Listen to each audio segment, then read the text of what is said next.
I am going to fucking win. I am going to win. I am going to win. I am going to fucking destroy fucking those Claire and that fucking dumbass dad. I am going to wreck their fucking shit in. I am ready. I have all. I got new items. I got fucking stronger S-crafts. We're fucking gonna win. Let's go. I fucking am rolling this shit back into style.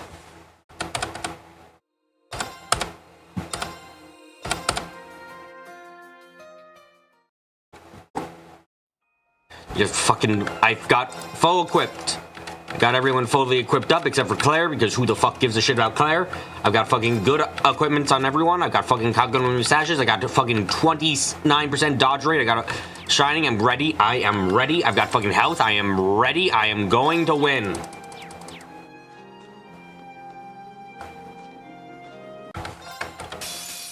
I will show you no mercy. Okay, now let's lose first, because I need to scan these fucking dumbasses again. Okay. It's my turn.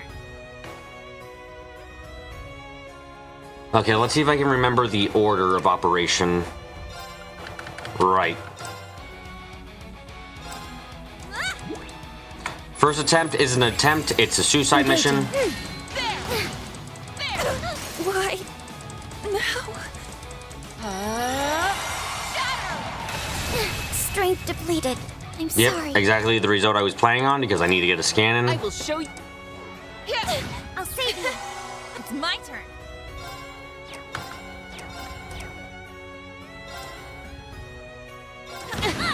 I shall go.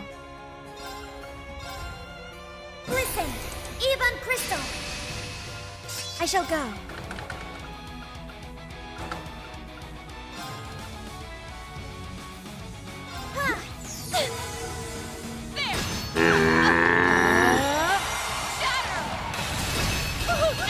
I shall go.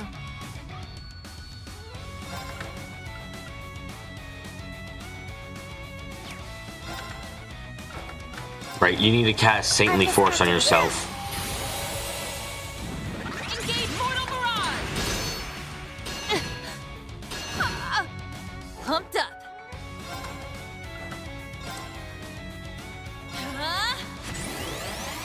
Burning Heart.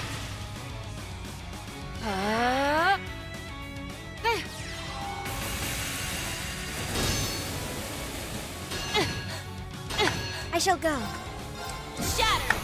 Okay. Hammer. So now Engaging. Warhammer, then we want to try. I don't think this is going to quite work as is, so what we got to actually do is give you Shield Potion for 15 more SP.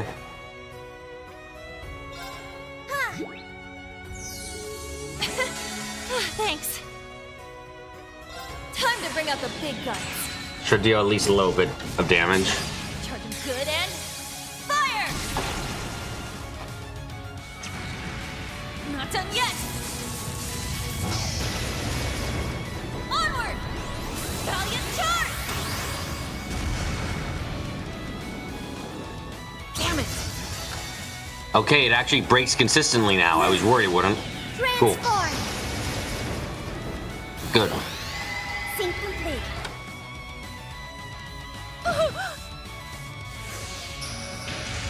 I'll show you the true strength of Active Breath!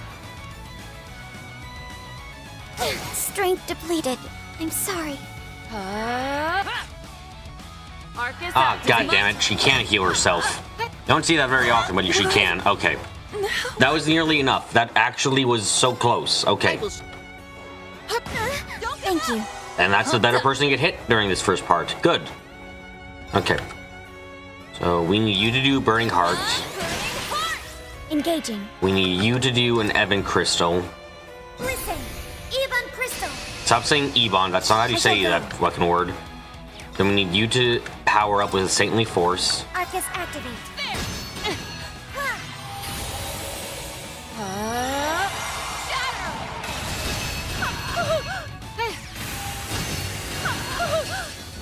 Here I go.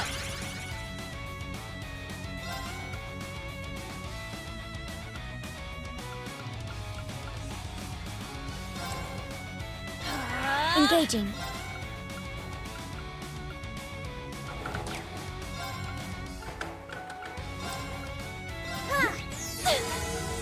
Engage Mortal Barrage! I'll support you. Thanks. Okay, good. I shall go.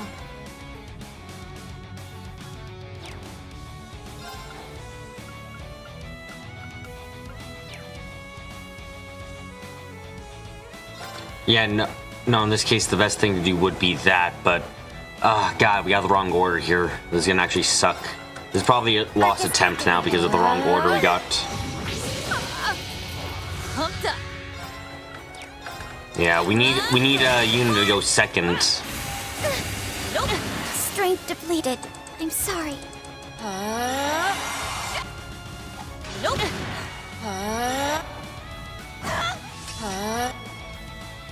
Nope. Here I go. Arc. Well, it's not always a lost attempt. Right. If I get lucky, they have like a 50% dodge rate, so if I get lucky, it'll be fine, actually. Here. It's my turn.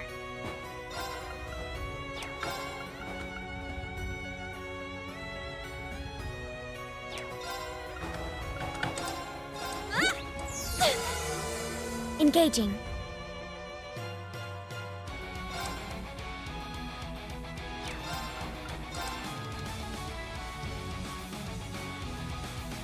Listen, Ebon Crystal. My turn. Arcus activate. Okay, good. Here I go. Then a burning heart. Yep, good. Engage Mortal Barrage. My turn.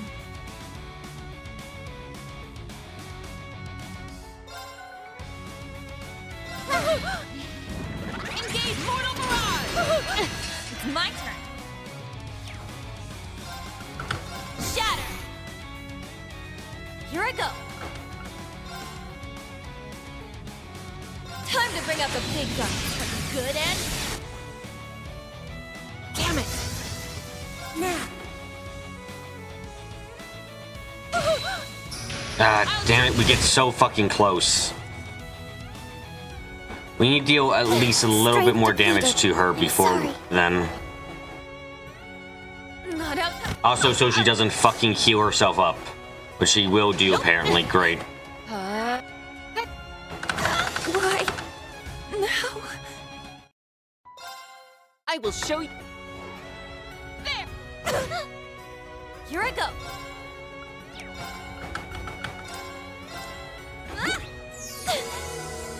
I shall go. Listen, Ebon Crystal. I shall go.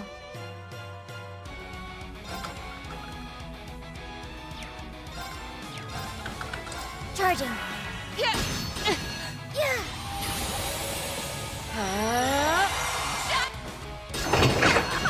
It's my turn. And that 10% heal does me no good.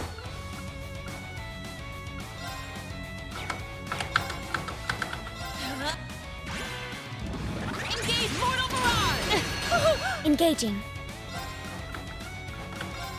Arcus activate. Pumped up.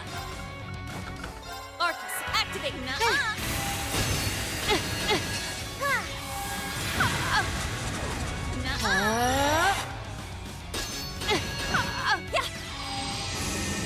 I'll support you. I shall Thanks. go. Okay, I think that's about... that's a tiny bit better than I was doing before. Warhammer. Engaging. Okay, now by doing this, and then by using Time this to bring out the big first. guns. Good end. Fire! Not done yet. Onward, Italian. Damn it. My turn. Then we have to first normal attack her. Attack. They're mine. And that should be enough there. Transform complete. What? Launch. Open fire. Beginning extermination. I see Yep, now. that was enough. Okay, there we go.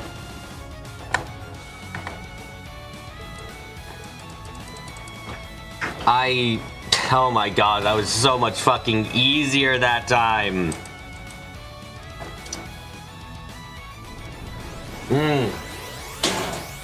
Oh, so much easier when I fucking just goddamn am able to prepare just slightly more by not knowing, having to deal with your bullshit. Yay, fuck you, go away, you shitty character. Okay, let's keep going.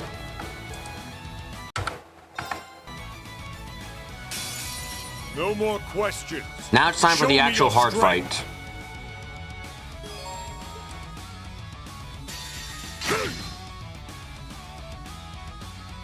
Behold, the Vander Duel. And open it. It's my turn.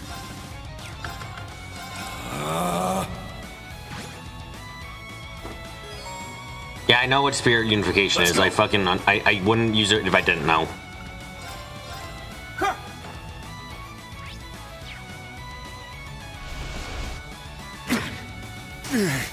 Yeah, I'm not surprised for the first game over. Let's go. It's kind of to be expected when I get such luck. Sorry, everyone. No more. Wow, that's shitty luck. Okay. Let's go. Yeah, we're not winning if he goes down. Sorry, everyone. No more. And open. And open. Let's go. That's more what I was hoping to see. Yep. Spirit unification. I'm up.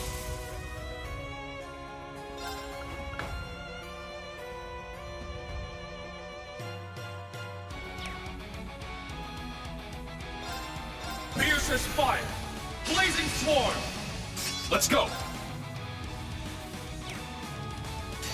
Behold. I'm up. Now. Too slow. Eternal. Oh my god, look how much more damage we're doing now. Jesus Christ. Sorry, everyone. I was foolish. Yeah, we're losing, but also, fuck, we're doing so much better than originally. And open. And open. It's my turn.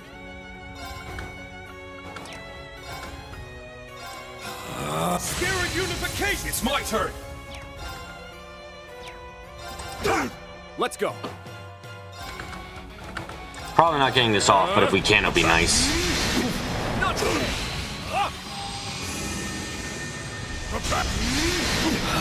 Can't lose. Fiercest fire. Blazing swarm. I can still fight. Now. Too slow. Eternally flowing. First, second, third, fourth, fifth. Hi, Buster. Welcome, welcome. I'm doing a run back of this fight because fuck Behold. the girl who, fuck you say she ruined it last time.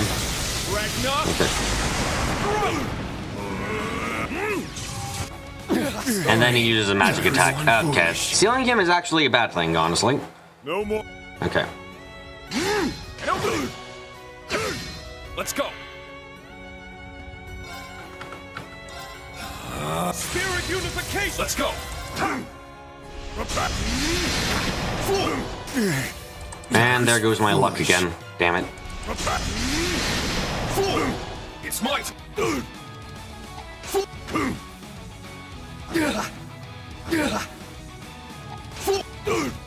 It's my turn.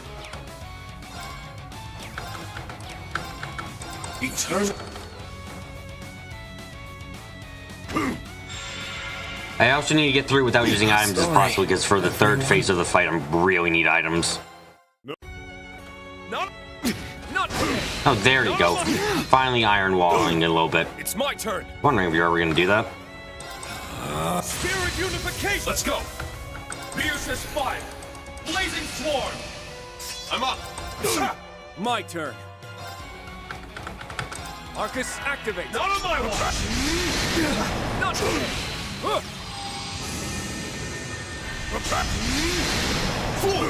Let's go. Okay, that was good. That's bad. Especially when we don't... Not. I can still fight.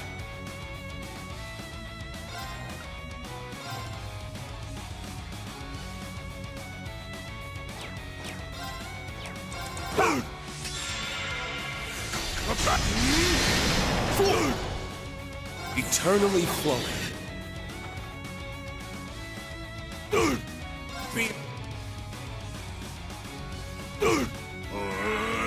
Damn it, so close there.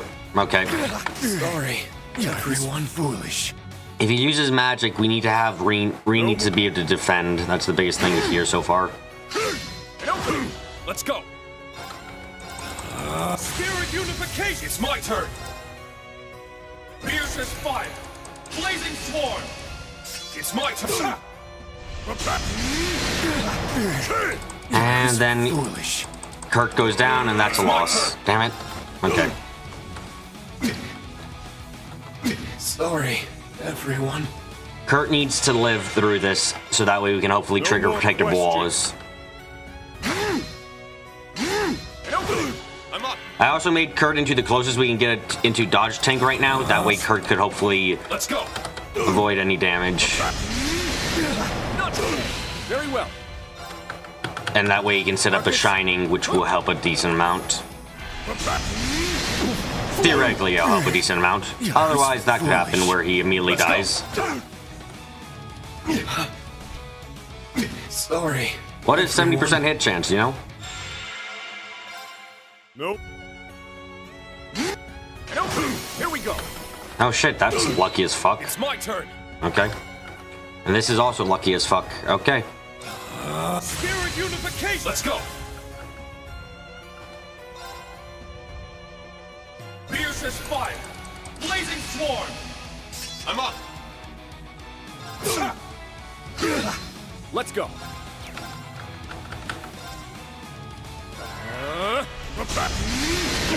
Not today. Behold. Let's go. Fiercest fire. Blazing swarm. Let's go.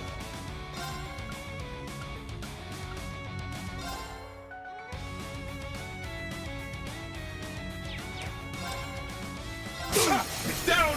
Too slow. Not on my watch. Oh, thank fuck, not on your watch. And Sorry, everyone. damn it.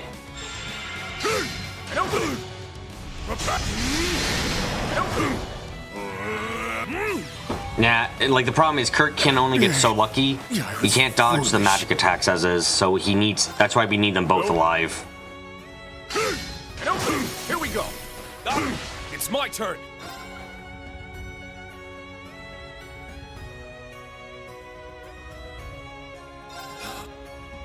I'm up. Pierce. I'm up. Not today. Let's go. Shining is. I'm putting a lot on getting lucky, yeah. Let's go.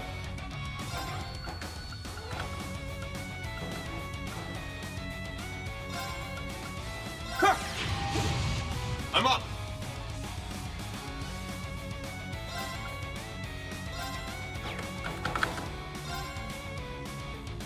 Eternal.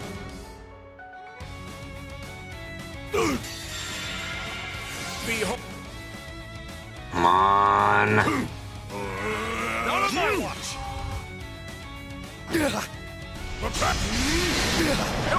Sorry. God damn it.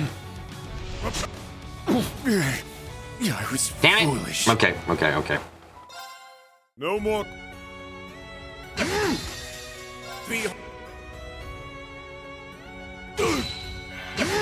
And the 20 and the 30% dodge chance fails us again. It's my turn. I can't look.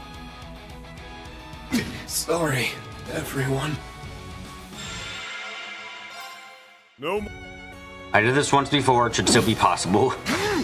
Unless we get bad luck. I was foolish. God damn it.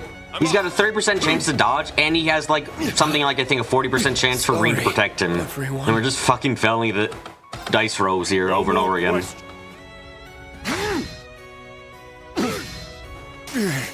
Yeah, I was foolish. I'm up. Sorry, everyone. At least I got here a lot earlier than last time I did this fight. It's my turn. It's my turn. Pierce. I'm up. My turn.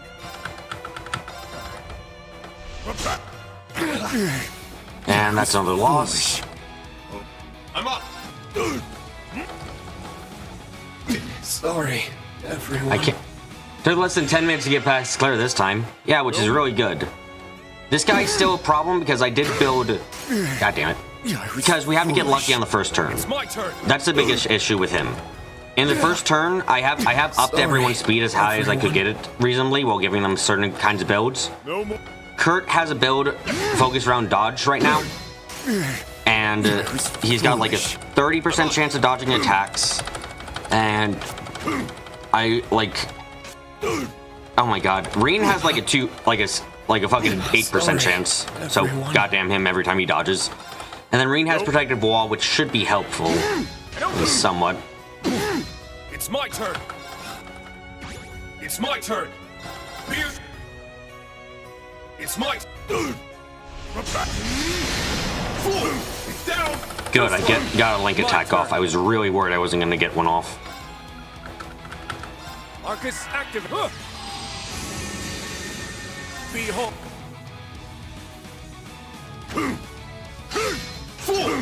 It's my turn. Pierce is fire. Let's go.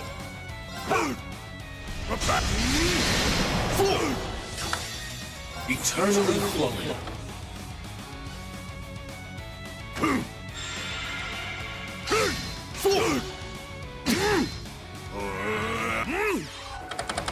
Damn it! That was so close that time around. If we got off a lucky protector or something, we would have won. Damn. Let's go. I'm up. Pierce. Let's go. I need a link attack from Reen. That's a big part of the issue we're having here. Hello, plan. I need Reen's first attack or the counter attack that Kurt occasionally gets off to be a link attack, a break attack rather, because that means we get another BP point, and we really need that. Also, I don't think we're going to be able to get up to 4 BP in this fight, frankly, which sucks ass. We got up to 4 BP in this fight to be complete luck. Let's go. I'm up. I might, if I can do it, I might use in this fight the Brave So, even though I don't necessarily need it, just so that I start the next fight with maximum BP. That might be the best move there. Very well.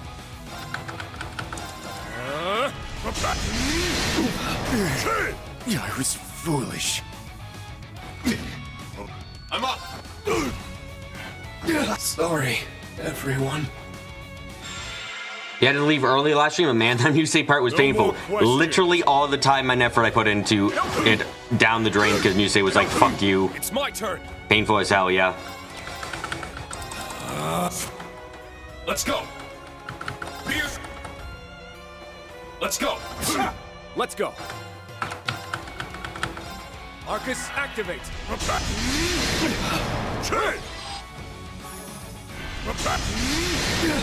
I can still fight.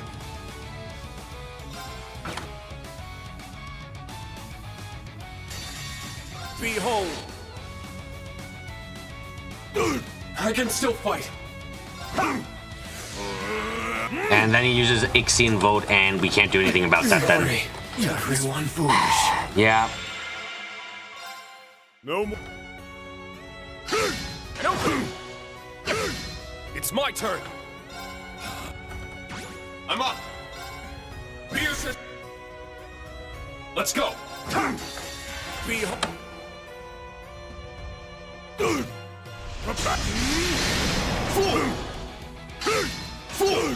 I'm up. Oh, we're back. 7 hours of Claire and Matthias was so funny yesterday. Look, I beat Claire within 10 minutes. It's fine. We might be better.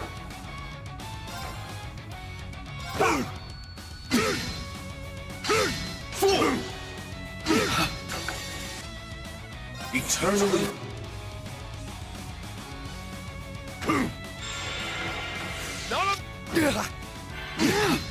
Sorry, everyone. Damn it! It was so close again. Foolish. Okay. No more. It's my turn. I'm up. Pierce has fought. I'm up. My turn. Arcus. No. That's actually one of the better possible results we could have gotten there. I don't want to do this, but I think I have to. Flash! Not today. Very well.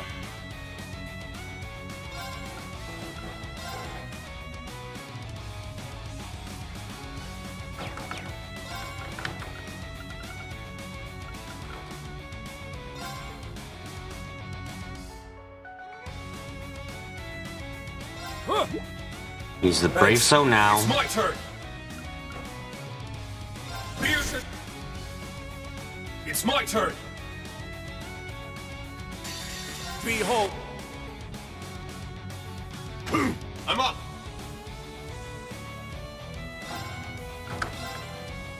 Ah, damn it, this won't be enough.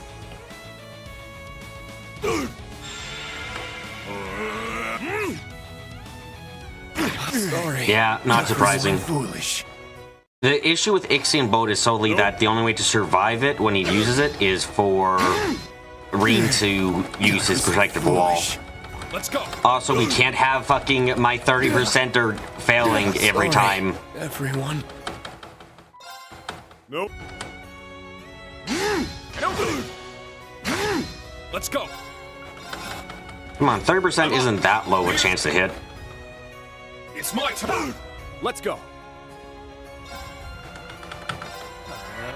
Not on my watch.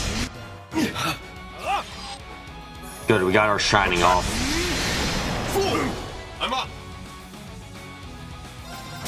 Now. And we got a link attack up. Dude, that was good. And then he died again. Foolish. God damn it. Let's go. Pierce. I'm up.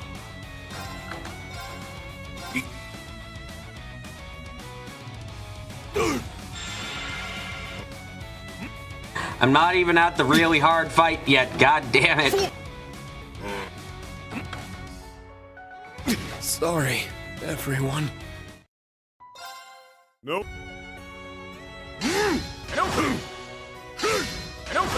It's my turn. It's my turn. Pierce. I'm up. Now. Too slow. Good, we got a slash attack off. Not today. Not today. Behold. Come on. It's my turn. Pierce. I'm up. Come on. Down. Too slow. It's down. Too slow. Holy shit, I think that might be it. Okay, come on, come on, come on. Be enough, be enough, be enough. 6, 7,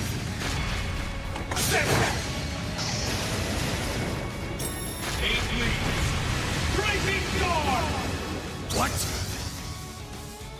Is that how it's going? Oh, we did it! There we go. Okay, good. Holy shit. Okay.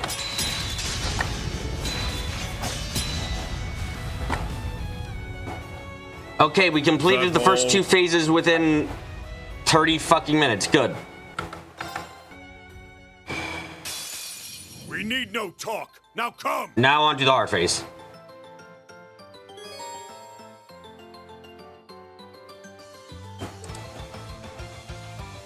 Your epiphany is Only shit, I just don't care. begun. It makes you use a turn. It's my turn.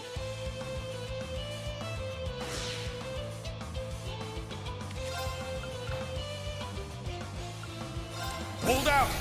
Black Tortoise. It's my turn.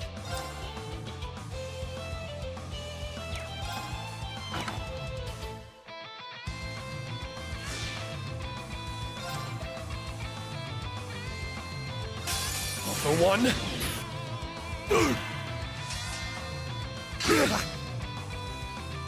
It's my turn. All for...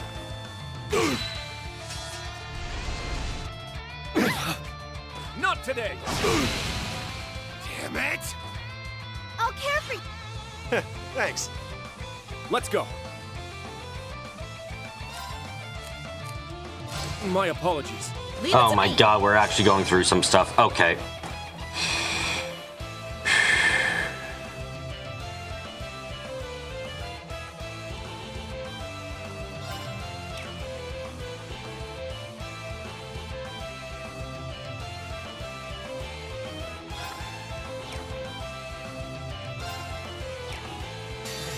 Time to bring out the big. Numbers up. What? Numbers up.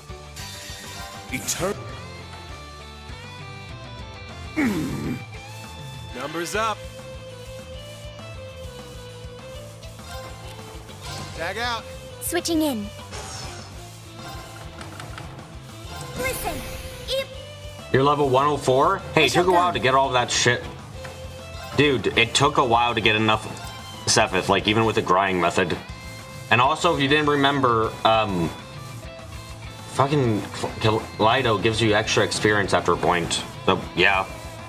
Duh. divide to conquer. Don't forget I need to scan him. Thanks for the reminder. The heavens!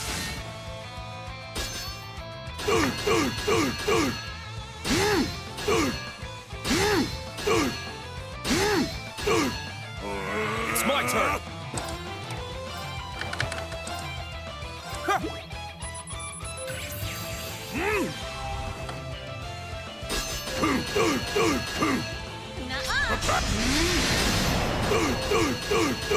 Pumped up.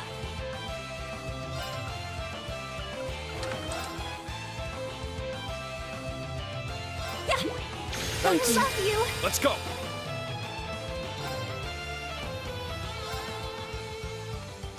Fierce as fire. Blazing sword. Let's go.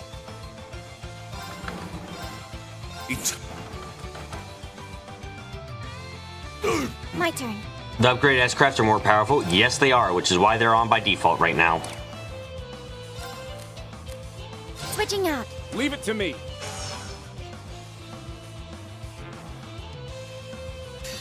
Behold. It's my turn. I'll leave it to you. I'm up. Listen. Sure.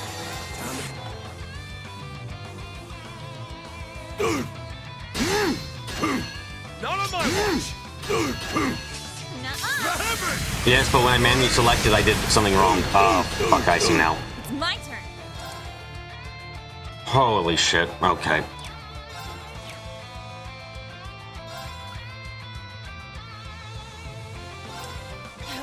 Burning heart.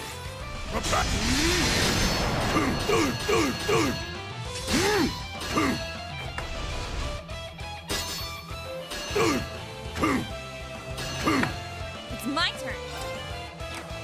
Go the fuck down, you son of a Fierce as bitch. fire. Blazing sword. Here I go. Time to bring out the big guns. Good and fire. Holy fuck you. This Not took done 30 yet. minutes this time because I fucking destroyed your ass. Go the fuck away. Never come back. Fuck off. What?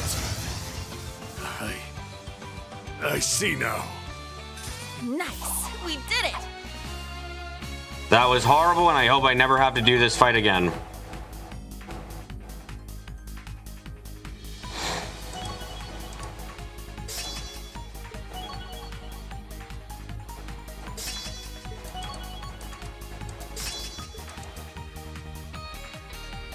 Nice. That'll do it. Oh, you motherfucker. One more level and you would have had another S-craft to use? Okay. Well, that took 35 minutes this time. RP increased by 5. That's a massive amount, I think. Strike! Right! Also, I skipped this cutscene yesterday by accident. You're mine! Have some of this! This too! An opening! Prepare yourself, Father.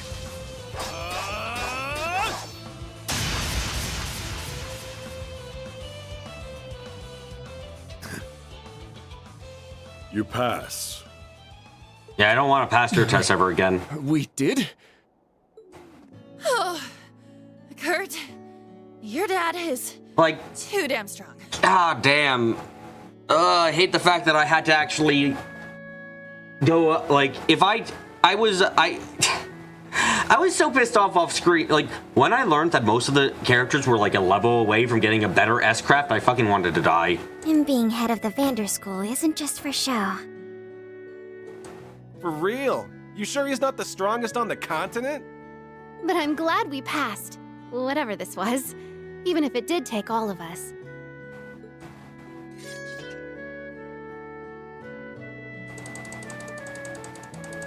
Fuck you, Claire. Never come back. This was a bullshit fight overall. That roar came from over there. Turns out you need levels in this difficulty. You thinking what I'm thinking? I'm sure I am. It shouldn't be possible at this point, but it's the only thing that comes to mind. We should investigate with caution. Now, I'm curious about something.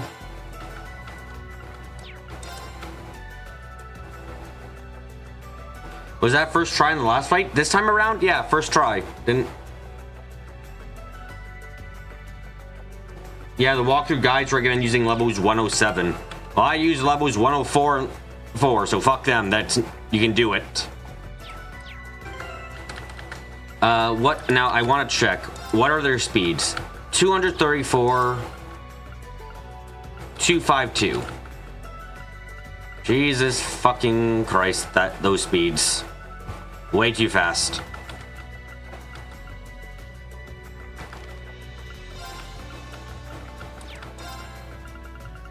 I'm gonna do the board work tomorrow instead of today because of this, but oh my god. God, I look at the equipment I put on these guys, okay? Like, look at what I equipped everyone up with. I got attack 2s. I used a break suit, but got another word back. Items meant to be used. Yep. I have action 1. Look at all the fucking level 2 ones I've got. I have HP 2 on a lot of characters too, just to give them a bit more HP. I did my best to make goddamn Kurt into an evade tank. Because it was like, shit, he has to evade for a while. And I managed to do it, but goddamn it is it bullshit that to do it. Shining was helpful as fuck during his phase of the fight too. I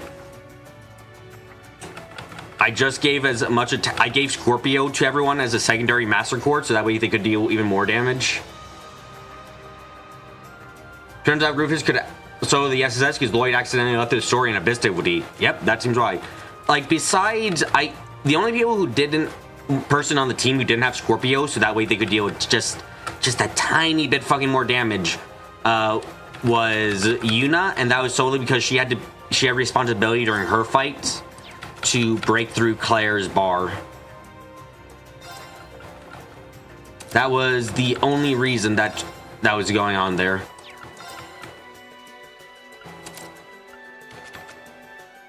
And yes, I also gave Altina and Yuna a very good chance of dodging magical attacks because we were fighting Claire. Yeah, Kurt, like 5% evade. That's all. That's the only chance that fucking Reen had, and he dodged more often than Kurt, I feel, but you know.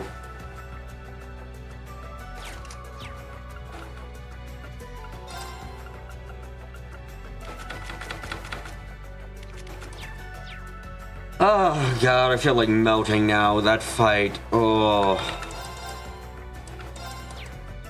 The fact that it's a 3-part fight and you gotta scan 3 things is like, oh. My turn.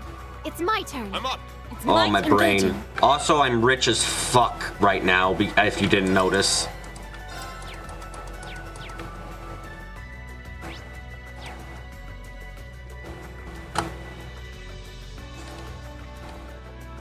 Yeah, no, like, Charge complete. I want to check this out. here. So, like, I feel like they don't give you enough resources is the problem. Like, I feel like what you get at the start of Abyssody should be enough to possibly get you through the fight. The problem is, unless you get Brigand, like, you have no sources of CP regeneration in this fight. Your only sources of CP regen come, like, no, you don't have any. You either have to grind up to get a heat quartz, or you have to grind up to get an impassioned quartz, or you have to get Brigand to level 6, which, even if you fought everything along the road once, is not going to be enough to get there. I only recommend Abyssody for New Game Plus for this big reason. As Clip said yesterday, and I agree, don't offer difficulty up if it's too fucking hard for starting play. Like, yeah, you can. The difference between recommending and saying you need it is a very big gap. And sure, you don't need it, but the fact that you have to grind up so you can get some sources of stuff that you don't have otherwise is very annoying. Not to mention that break damage is fucked up beyond belief. God. Why do the enemies get to recover from their break immediately? God, I hate it. Hate.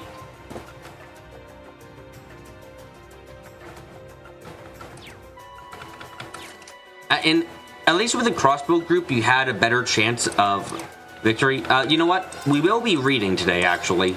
Because we got the game open. We might as well read, you know? Let's go read that book we've got, since we've got the time and stuff. Let's read the books we've got. And? Yeah. Moonless Morn. Let's go read through this. Chapter 1, Snowfall Encounters. The girl ran, though her lung burned with each step that crunched into the packed mountain path. Gasps profound enough to hear even through the subdued effect of snowfall. She ran. Her tire no doubt contributed to her body's protest, for there was far more of her tan skin to be seen than there was cloth. It starkly marked her as one who hailed from a foreign land, and the coldness in her eyes and cold shade her hair did equally as much to melt her into the darkened storm surrounding her. There's enough to fence me in from every angle, but the wind tells me to keep on ahead. Wolves' frames 3 times greater than any normal packs were in pursuit, their eyes bloodshot and the chase unrelenting. In the midst of the chase, the girl would pivot and fire a bolt from her bowgun. This had no effect in slowing her pursuers, but neither did it slow her. When the moment was right, she would twist in the air, fire, and let the momentum of her shot thrust her backward till she landed and pushed onwards. Her agile, wild motions have the practiced polish of one who had long challenged a revealed mountainous terrain. The wolves pursued despite this, charging over the brethren felled by her boats with an obsession that elicited from her a strange twinge of compassion. That they didn't stop now, she imagined, must have meant they couldn't stop, that someone had set them on this trail made a matter of survival. Guess I'm the only one with my life on the line here, but compassion would never triumph over obstinance. Having the book secured in her waist pouch with her bow-held hand while clutching a cylindrical trinket around her neck between her other boat-ready fingers, she continued. The elements knew something of obstinance. The thinning of the air she climbed upwards, the wind-swept snow now more ice than powder. The numbness of her upper body from both, despite the fire of her spirit and the blood pumping through her legs. She persevered, but whatever the mountain was or wanted would be. Well, Would-Be was a tall, rocky face with a jut that was far too tall and far too angular for her to do anything but stop. The second's long pause was all the wolves needed to surround her. I'd say there was enough defense to me, and she grit between chattering teeth, but that didn't mean I wanted them to. The wolves crept closer in a slow, knowing manner, well aware as there was that there was no path to freedom. The girl dismissed the sight to deliver a questioning gaze of the cylindrical trinket around her neck. To her, this trinket was more than a simple accessory. It was a tried and true companion. What to do, she mused for precious seconds. Nah, too much of a gamble.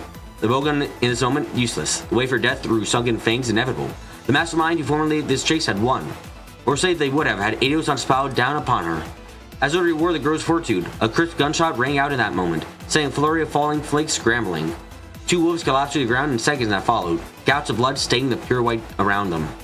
Startled, the wolves shifted their focus rapidly from their prey to their fallen comrades and again to source the direction of the sound. The first to find it seemed to fall with the thundering clap of a second shot. "Run! Now!" cried a young man's voice with a howling wind, no doubt the gunman. Indeed, the lupine blockade that had seemed so insurmountable was now weak enough that her own weapon could finish the job. She gave a small nod to her unseen saber before rushing into the rest of the pack, firing bolts shooting the sound of more shots from afar. The swirling storm carried with it the scent of explosives, indicating to the girl that the gunman's weapon was no modern orbital gun but an old-fashioned muzzle loader. Which made the question, how were the intervals between firing and reloading so unnaturally short? Multiple guns, easy. It's faster to take up your pistol than fucking reload. "There's a path over here." After confirming she had made her escape, the gunman slipped his upper half out from the shadows of a nearby crag and just for her to follow. Having traveled across many lands and encountered all manner of people, she knew from a glance that he was the single most reliable defender she could have chanced upon under the circumstances. He cut a fine figure, with silvery hair that melted into the snowy mountaintop. His face seemed chiseled from marble with its sharp lines, accompanied by a hunter's eye that pierced as well as any one of her bolts. Even the muscles that covered his tall frame were lithe, and sculpted through practical training. He was, as she saw him, the fresh beauty of the mountain, its crystalline storm and humane form. Is this written by fucking Dorothy? What the hell is this? Peeking through a heavy fur coat with the muzzleloader she heard, confirmed her to be just the one despite his dry fire. Sure than this mystery was how familiar he felt, even when they had never met before. She followed him into his rocky shelter. Perhaps the motion-perfect high from running to survive had already left her. The moment she felt safer, the book at her waist slipped clumsily from its pouch. Her hands weren't free to catch it, with one hand still clutching a bowgun and the other to trinket. The wintry-haired young man instead used the stock of his hand for reloading his weapon to shift the book's course, pushing it to land in his own bags and saving his pages from being dampened by the snow. "Thanks, as you saved me and my book. You're welcome, but only for the book. The jury's still out on if I've saved you." As he said that, their attention turned towards the wolves. They had more than recovered from the sorry attack. A fellow pack had joined them, swelling the numbers a great deal. He took a closer look at the new situation through the scope of his rifle, a slight twitch born from narrowing his eyes as he focused. He then pointed a small animal trail to his left and waited for the girl to nod in understanding before entering it. She do with their chances against a larger pack. So was he, she suspected. Slowly running down a route, so familiar to the pursuers wouldn't get them out of their current predicament. I might have to stock the odds a little more in our favor. Taking the cylindrical trinket from both hands, she ran in the opposite direction, following a man towards the wolves. "What are you doing? We got to get..." The young man's shout was drowned out by a sudden light, shining through her fingers from the trinkets and engravings. What followed was a fog thick enough that even the most perceptive wolves could see no farther than their own snout. The fog continued to thicken, the snowstorm assailing the ammo trail calmed to a gentle flutter. Then to nothing. "Time to go then," was all the girl said in response. "This way, right?" Yeah, we head through there and take a right. He never witnessed anything like this in his countless years on the mountain. He didn't know when to think of it, she noticed. "Something the matter? I just wasn't expecting the frog to roll in." "Someone up there must really love us, huh?" The man guided her down the trail under snowless skies till they reached a flat house, scant trees. Beyond it were more powder-top mountains and steep cliffs. The threat was no more. "I'm sorry enough to believe we lost him so quickly," he muttered, suspicious evident in his tone. "Doesn't how fast you can go when you can see." She missed his misgivings, instead looking him over while considering his clothing, skill, and where they had met. All 3 points had brought to a clear conclusion. "Thank you for your help," she began. "There's something I'd like to ask you, don't mind?" "I suppose I don't mind." His hesitance was the only thing that shook her certainty, but only for a brief moment. He must have been a little different from the others she knew of, for the rest of his traits were unmistakable. "Are you a Matagi?" His eyes widened in surprise for a beat, then another. Then silently he nodded. "Okay, what the fuck's a Matagi?" Chapter 2, Mountain Hunters. In the northeastern part of the Zemurian continent, where the impact of desertification was relatively minor, so a culture considered unique even by the standards of the widely diverse region. They worship Mount Whitecrown, a place known to have fostered countless ecosystems despite its harsh climate. And through living in harmony with this mountain, they gave birth to technology and philosophies found nowhere else in the world. The Matagi were hunters of legend, known in song to have slain even the likes of dragons. Yet though once quite known far and wide through and thoroughly revered for their dedication to their art through their descendants, they were slowly becoming one of many forgotten cultures scattered along the eastern edge of the continent. While their ways were still handed down even in modern times, Matagi's village was nearly empty, its population comprising mostly of the elderly. The youth had left the mountain and used their traditional methods in more lucrative areas like through the Bracer Guild or as mercenaries for hire. The legacy was fading with the times. As of now, however, 2 relics represented were still featured prominently in the village square. One was a wooden carving of mountain spirit worshipped at the Reverie festival. Fucking festivals. The second, added in more recent years, was a stone monument engraved with the name and family crest of a legendary hunter, Hyun Okis? Why the fuck are you spelling these names? The time was just past noon. On this day, a young man was standing with these relics. This added further still, for beyond his age and fine features, his hair carried a silvery tint to it rather than a Matagagi's traditionally fair white. Sun equipment lay at his feet, leaning back against the earthen foundation that held these carvings. He stared up not at them, but past them to the cloudy sky, warming his body with sips from the gourd Amakaze.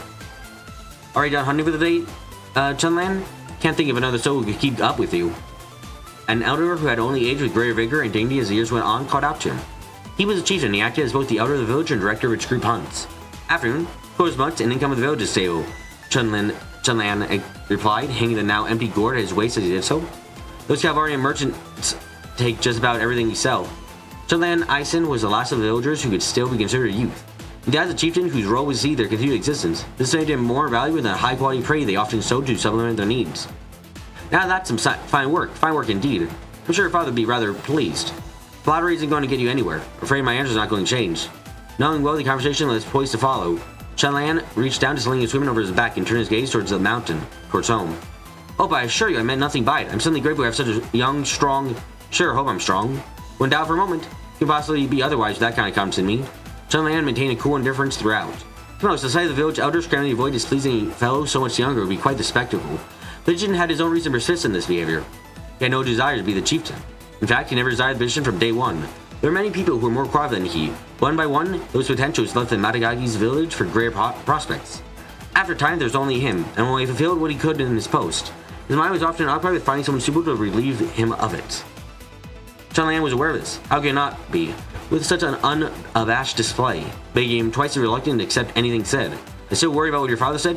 And I said, let it trouble you. When I said, look, take a look at the people around you. The young man had no intention of doing anything simply because he was asked. Chunlan, perhaps guided by the blood running through his veins, did so. He saw pelts drying in the sun. He saw elders maintaining their weapons, back strong. He saw two men, jovial from alcohol, showing exploits while flaunting old wounds. All things he was familiar with. All things he should have been used to. These people recognize your strength, but still you come here every day and... I'll keep it in mind, excuse me. Chunlan made for the village entrance before any further discussions could be made, being very conscious of the fact that he was running away. This was all he could do. Before he told the chieftain what his plans for the future were, he would have to discover them for himself. His residence was a wood-framed cabin of Western design that overlooked the Matagagi's village. Though a bit of a walk from the rest of its residents, he never once entertained the thought of leaving the home his parents left behind. There was discovery to be found in these solitary walks. Things like the signs of springs return after a long, harsh winter, or the sole trace of exotic game having passed through. Chunlan's encounters, new discoveries, and the like were abound throughout the simple trail for one to look closely. His father taught him, and these were never without value. His encounter required no cunning to notice. Any Matagagi would have noticed the presence of so many animals, the number being far higher than was usual in the area. There had to be a reason for it. Chunlan loosely placed his hand by his rifle, known as a surube among the Matagagi, a modified old-fashioned model from the Cavalry Republic.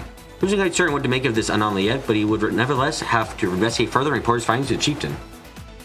When he found his source, he realized he needed more than a loose grip out of caution. He needed to be ready to fire. The presence of wolf so great a size was already a shocking sight on Mount White Crown, never mind the number. Rarer still was the person we were chasing, a girl whose clothing marked her as one of a foreign land.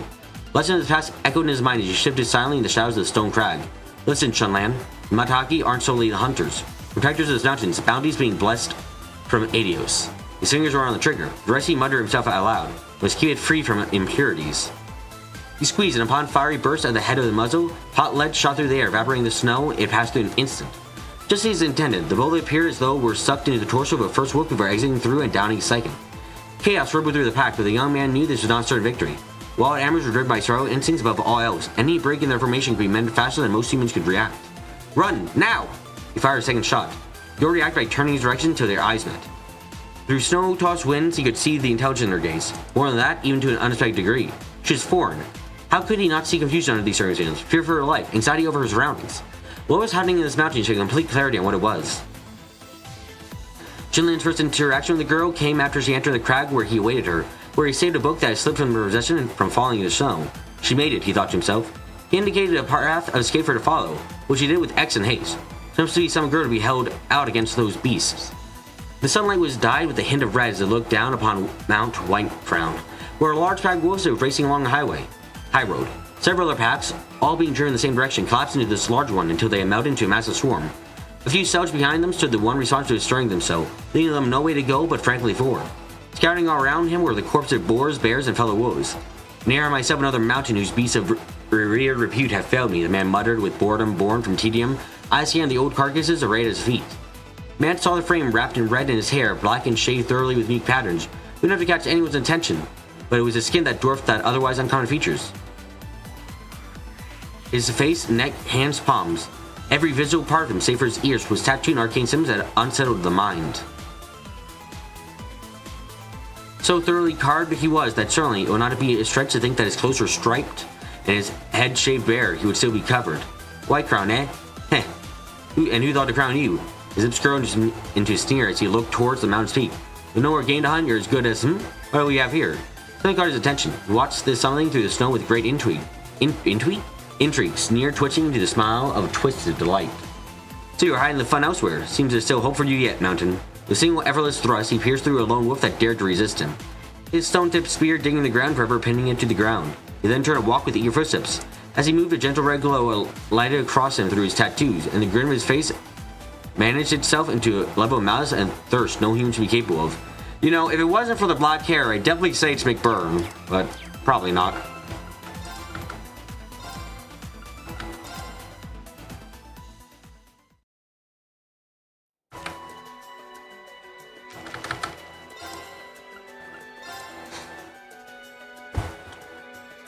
Chapter 3 of Hunters and Wanderers.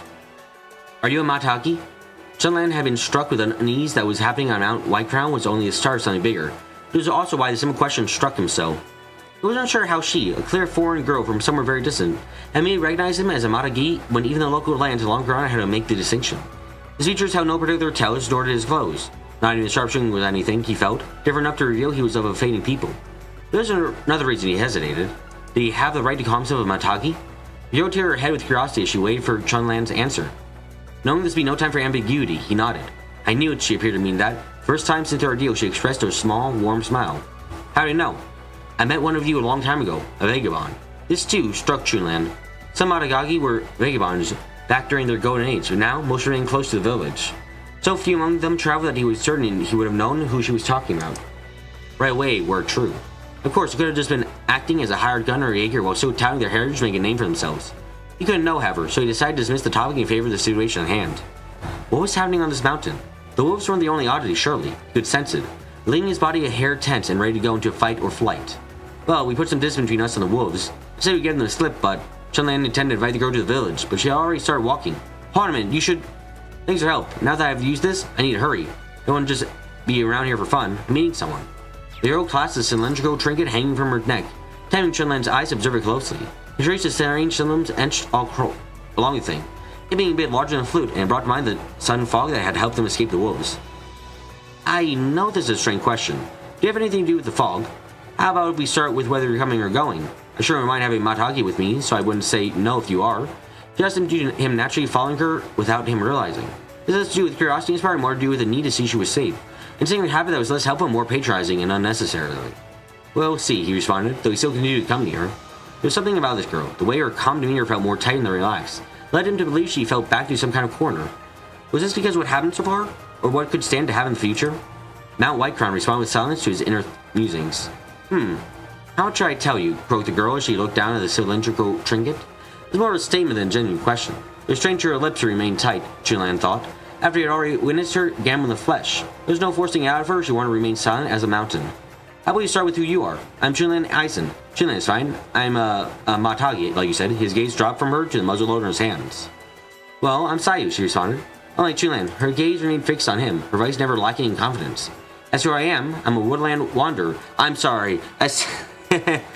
Sorry, as soon as I hear the word woodland wanderer, is it bad that my mind immediately goes 38 cypress trees? 38 cypress trees. You must ask her if she knows that book. What is that, the name of your people? Never heard of them before, but then maybe they aren't local. He already knew she was a foreigner. It was absolutely confirmed that she was from somewhere far, far away. Not really from anywhere. Every day we wander through the woods and hills. We say the journey itself is our home. Ah, so you're nomadic people then. Where are the rest of you? Something came up and I had to go solo for a bit. She stopped.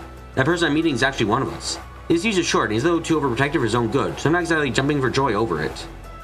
Sayu then turned to look at Chunlan, awaiting his definitive response. Though she had said it aloud, he knew that this was a point of going one way or the other for him. Did he want to make certain she was well and get more answers, or did he want to turn around and deem this a passing meeting between odd strangers? Chandler also slowed to a meek stop. What use could he be to her, really? Couldn't even say it was a Matagi for out loud. Would someone so indecisive really prove to be worth in whatever lay ahead? She was in a hurry, Sayu had said, but she still waited pacing for her new commander to wrestle with his thoughts. Against his doubts, his desire to ensure safety was slowly winning out, as it often did so, but the silence stretched as he failed to put anything into words. As it went on, there was a subtle shift in the wind coursing through them, the silent snowstorm on the horizon. I think Chunlan began before stopping himself short, both he and Sayu felt the oncoming storm, only to also realize it was no simple storm. It was a beast. The echoing, deafening roar they heard next made clear something supernatural was drawing near, causing Chunlan to draw in a sharp breath in surprise. He had felt this presence before. There's no way he could ever forget it. No way he could mistake that ferocity. It had been years since he saw the beast, but the very weight of existence was enough to be carried by the wind.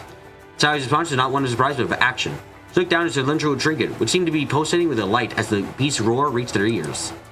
It's resonating. I was right about this mountain.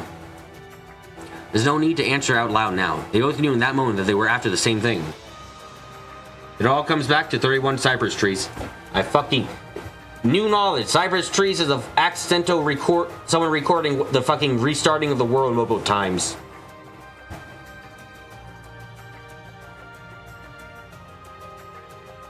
After sharing an understanding glance, they took off running up a nearby hill, heading straight towards the invisible storm. The closer they edged into their target, the brighter Sayu's trinket glowed. First the weird fog and now this, Chunlan thought, towards the ever-glowing light. Just what is that thing, and why is it reacting to the beast? Rather, why did an object from foreign land react to a local beast from his own past? The thoughts continued. I never thought I'd meet it again. I suppose Adus must have a plan in mind. After a few moments of a dead sprint appeared before them, dominating their field of view. Despite the tens of arches separating them, they could both feel the overwhelming, wild force of its presence. It stood with the peak of Mount White Crown behind it, overlooking its surroundings, its form the very image of a king surveying its domain. It was a giant bear, easily dwarfing any MUSSE had ever seen, surrounded by a cloak of lightning. A cryptid? Every few moments, firework-like bursts of electricity would crack off its blue-white fur, displayed the immense power pressurized within that was eager to surge without. The light given off by its flash of power surrounded it like a halo, providing a contrast that emphasized every muscle, every sinew of its frame. I knew it was you, Chunlan growled. This was the one, the beast that 5 years ago had changed the entire course of his life. Raiju! Chapter 4. Dual Threats. Fate can be strange, fate can be fickle, and at times, fate can be irredeemably cruel. Guided by the girl, Chunlan found himself face to face with a living symbol of the laws of his people. The laws he loathed but would be pain to lose. There was not a single person living on Mount Whitecrown who had not heard of Raiju. Since first appearance 10 years prior, it had been used as lightning to slaughter countless humans and animals, usurping the bounds of power all throughout nature. Many Matagi rose to challenge it and were injured or fallen, with none so much as finding its lair. It now lived as a symbol of destruction and greed, known to all as a true blight upon land. And now here it was. Upon sight of this bear before him, the instincts he long stood away were prickling throughout to the surface. There was an excitement that coursed through muscle and through flesh, through bone, the carving for a rematch, and, as he noticed through the trembling of fingers over his rifle, also a deep fear.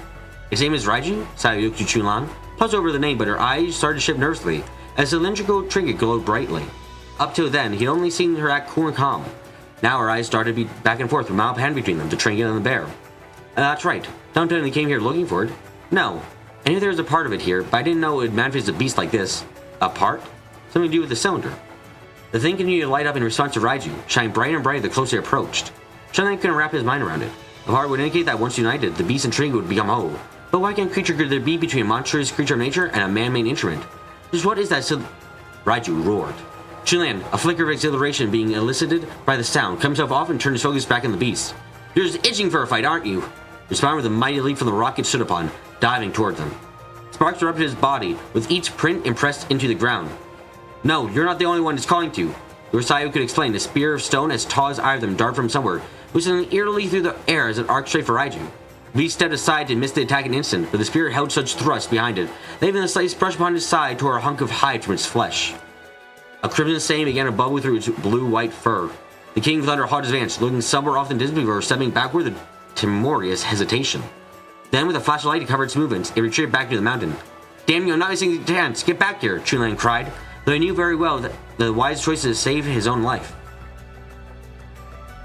Even still, his unexpected rematch, stolen away by an equally unexpected external force, left him with a bitter taste in his mouth. Chunlan, look out! What? Whatever threat had chased Raiju off, wasted no time turning his attention towards them. During the instant he heard Sayu's warning, Chunlan watched the stone spear streak just over his head, hitting his fluttering tree that was growing right in front of him. What was that? I've never seen art like that. He's coming, Sayo muttered in response. He? Who? Two made their own retreat behind some nearby rocks. Sayo gripped the trinket around her neck, now weakening its glow. Tighter than ever, she explained. While he listened, Chunlan used a pair of binoculars on his person to scan where the spears had flown from, and up to seeing who or what was behind them. He attacks woodland wanderers and steals the artifacts we collect, she started. And I showed you. He won't be the first he's murdered. He's a berserker who spreads destruction wherever he goes. The binoculars revealed an unusual figure. He was tattooed with symbols on every surface of his skin, but his ears, even his hair, had similar patterns shaved into it. As he stood, the playful smile on his lips betrayed no hints of the violent nature she was describing. No, that undersells him. He's trying to murder every last one of us, and we don't even know who or what he is. All we have is the name we made up for him. Though far away, Chunlan was met with the man's direct gaze, one 10 times sharper, 10 times heavier than his own. Even through the lens, he felt a bloodthirsty aura that pierced through him as well as any stone spear that could be thrown. It was terrifying, and he absorbed into this fear the man disappeared from view. We call him the Oni, the demon. Chunlan put the binoculars down, seeing that the Oni now stood only a few dozen arcs from their position. So the bear got away. No matter, there are times when business better be fit before pleasure. As if on cue from his words, the rocks around the two exploded. When he saw no blood-trailed remains along the rubble, however, he merely nodded appreciation of their abilities. The gunshot rang out immediately after did nothing change this. He found himself an intriguing bodyguard, little mouse. The shot aimed towards the Oni failed to ruffle him in the least. Fear nor hesitation traced his features, but rather a conflict between kindness towards the circumstances and delirious hunger for violence. A rock wall effortlessly burst from the ground and blocked the bullet before it reached it. Not just your weird tricks, Oni. We want to know who you are, and why are you here? Chunlan and Sayo mentioned only just evade the rocks exploding. Now Chunlan, hidden in a bank of weathered weeds, kept his finger on the trigger as he barreled the pursuer without questions. The ease at which the man had blocked his shot left him shaken, but he recovered control and put in a brave front so as not to further shift the muzzle of his rifle with anxious trembling. The more ferocious opponent, the less you showed them your back. That was one of the iron laws of the Matagi. I'm the Stone Melter. Much prefer you call me that over that unfortunate name you've given me. Why are you coming after Sayo? Why did you try to kill Raiju? Can you fire off question with the speed at which he reloaded and fired more bullets from his riddle? Slowly adjusting his position that would allow him to move instantly should he need to. I'm here to squeeze the life out of a little mouse or whole mouse clan if that isn't apparent enough. This shall be an offering to another clan to see this mission of mine accomplished. I've been given power. My stone money exists for no greater reason than I speak. Why, some of it at least, Chunlan could sense it as soon as the Oni opened his mouth. For it was in no way possible for that joy that split the man's face to attack Raiju be under the guise of a mere mission. Hi Kyle, don't worry. We're not doing the actual boarding today. We're doing trails adjustments, and I beat the fucking bosses in 30 minutes because yeah. That he wondered if the Oni himself was unaware of how naked his desire for killing was through his deceptive answer. Still, there had to be a reason behind it, a real reason. That's all, Chunlan responded. Well, none of that sounds like a good reason to be on my mountain, so get off. Even as he said it, Chunlan pressed down and let the next bullet fly, leaning straight towards the Oni. He slammed his right fist into the ground in response, and more massive stone lifted from the earth to form a wall that shielded him. Perfect. Comes to the Oni creating this wall had been part of Chunlan's plan.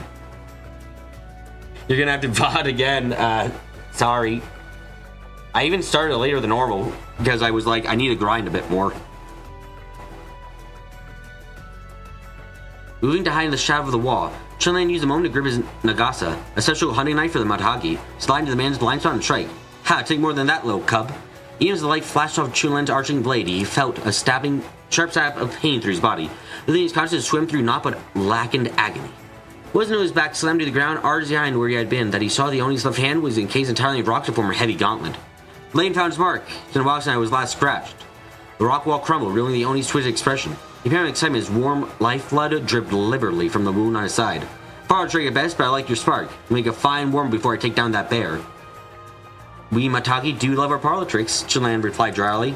Sometimes we even like to use ourselves as decoys. As the Oni moved to close distance between him and Chunlan, several boats came raining down from the sky. He blocked them with the stone still wrapped in his hand. By the time he turned his eyes to his opponent, he was gone. You blocked that too, huh? Too bad. But thanks anyway, Sayu. I just want to thank you. Now I've got proof his stone walls aren't perfect defense. That alone is worth its weight in money to me. After firing off another boat to force more distance between them and the Oni, Sayu helped Chunlan to his feet, and the two slipped into thick foliage nearby. Chunlan could see the foreign girl was backing control of her motions.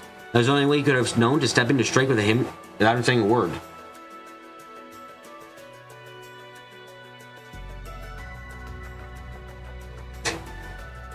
I mean, okay, look, I do despise MUSSE now, and I will be putting her in the evil section for ruining my day, but, I won't hold the grudge for more than, how long does an average human's lifespan go for?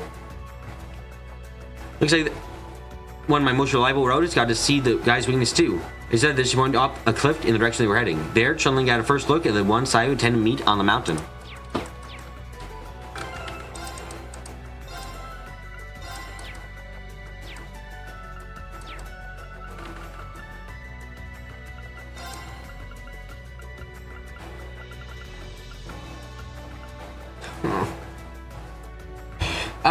I want to check something quickly. Hopefully this is quick.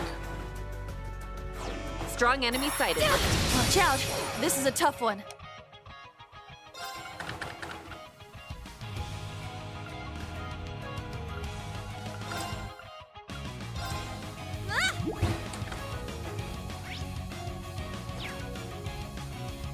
I shall go.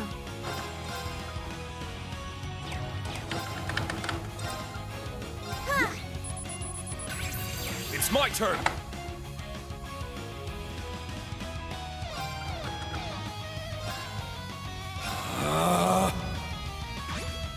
Is this attack get even stronger?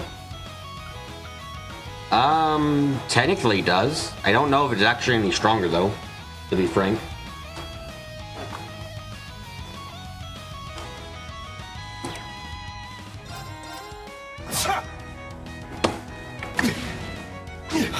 Here to play.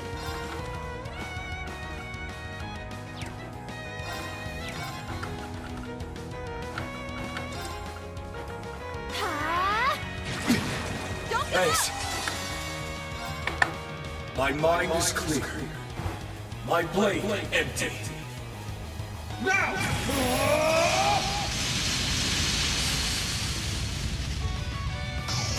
I can't believe how much really strong shit was just like an inch away from me, essentially.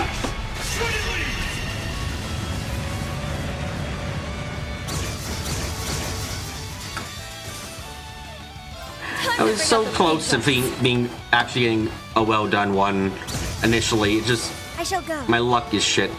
That summarizes it entirely. My turn. Now.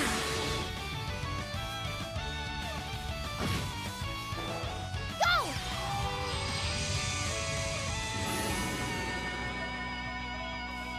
I'll support you. I love.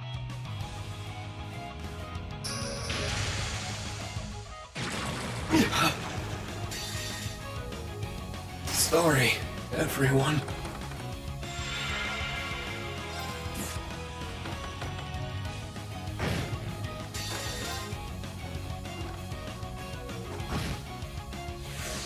I suppose when you're on Abyss, even grinding gets dangerous? Oh, absolutely.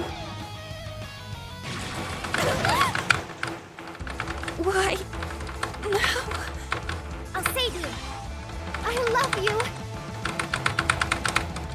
Strength depleted. I'm sorry. Shouldn't have hesitated. Yeah, I'm not surprised by this loss, but I'm gonna keep going anyway because fuck you. Suppressing target. This'll be fun.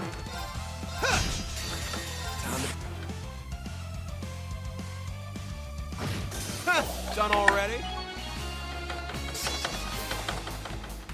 Okay, I just wanted to check out how strong I could Reen's use some S-Craft when he treatment. was in that state was gonna be like. Oh right, I need you to just be a character who his entire purpose is just to heal us up. Fuck you.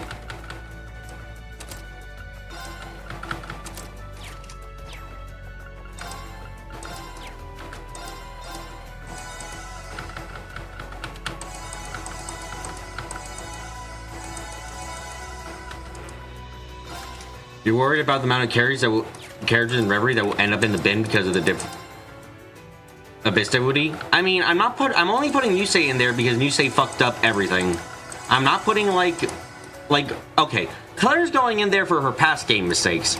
Kurt's dad won't be going in there for a while, so don't worry too much, you know?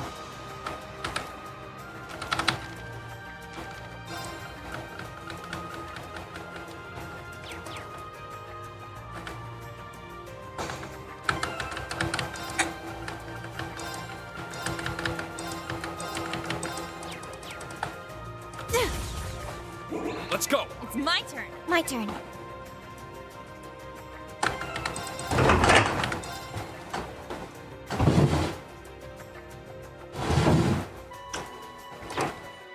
But yeah, seriously, the fact that I got, after like barely any grinding, I unlocked stronger S-crafts for everyone, really bothers me, because I was really close to being able to do that first fight. I just needed everyone to gain like one more level and that would have been enough. Absolutely crazy. And I don't even know what I do with RP points yet, honestly.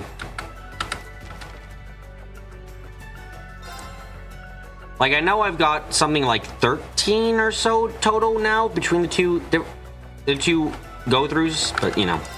Anyway, we're gonna do tomorrow morning will be when I actually do the board making. I would have had it. I was within 4k HP of winning yesterday. Yeah, no, I definitely would have been able to do it if MUSSE didn't fucking kill him on the counterattack. That's still the fucking worst part about that is if MUSSE did, like, not